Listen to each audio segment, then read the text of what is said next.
Hi hello ನಮಸ್ಕಾರ ರೈತ ಬಂದವರೇ. ಇದೇನು ನೋಡ್ತಿದ್ದಾರೆ, ಇದು ಬಂದು ಬಟರ್ ಫ್ರೂಟ್ ಕಸಿ ಗಿಡ. ಸೊ ನೋಡಿ, ಆಲ್ಮೋಸ್ಟ್ ಆಲ್ ನಾವು ಕಸಿ ಮಾಡಿದ್ದೀವಿ.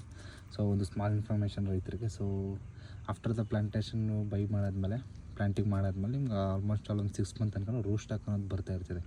ಸೊ ರೂಟ್ ಸ್ಟಾಕ್ ಅಂದರೆ ನೋಡಿ, ನಾವು ಬೀಜದ ಗಿಡಕ್ಕೆ ಏನು ಗ್ರಾಫ್ಟಿಂಗ್ ಮಾಡಿರ್ತೀವಿ. ಸೊ ಈ ರೂಟ್ ಸ್ಟಾಕ್ ನಮಗೆ ಕಂಟಿನ್ಯೂಸ್ 6 ಮಂತ್ ತನಕ ಅಂಟಿಲ್ ಪ್ಲಾಂಟ್ ಸ್ಟೆಬಿಲಿಟಿ ಆಗೋ ತನಕ ಬರ್ತಾ ಇರುತ್ತೆ. ಸೊ ಇನ್ ಕೇಸ್ ಆಫ್ ಈ ರೂಟ್ ಸ್ಟಾಕ್ ನಮಗೆ ತಗಲಿಲ್ಲ ಅಂತಂದರೆ, ಸೊ ನೋಡಿ ಆಲ್ಮೋಸ್ಟ್ ಅಲ್ಲಿ ನೋಡ್ತಾ ಇರ್ಬೋದು, ಗ್ರಾಫ್ಟೆಡ್ ಪ್ಲಾಂಟ್ಸ್ ನಿಮಗೆ ವೀಕ್ ಆಗಿದೆ. ಸೊ ರೂಟ್ ಸ್ಟಾಕು ಡಾರ್ಮಿನೆಂಟ್ ಆಗಿ ಇದಕ್ಕಿಂತ ಹೈಟಾಗಿ ಸ್ಟೆಬಿಲಿಟಿಯಾಗಿ ಬೆಳೀತಾ ಇದೆ. ಸೊ ಇದೇ ರೀತಿ ನಿಮಗೆ ಗ್ರಾಫ್ಟೆಡ್ ಪ್ಲಾಂಟ್ಸ್ ನಿಮಗೆ ಸ್ಟೆಬಿಲಿಟಿ ಆಗಬೇಕು ಅಂತಂದರೆ ನಮಗೆ ನೋಡಿ, ಈ ರೂಟ್ ಸ್ಟಾಕೆಲ್ಲ ನಾವು ತೆಗಿತಾ ಹೋಗಬೇಕು.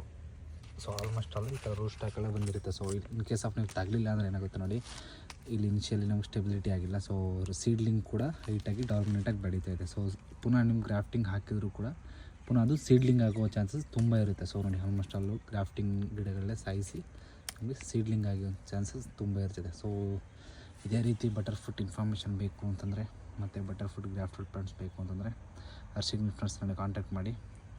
Thank you.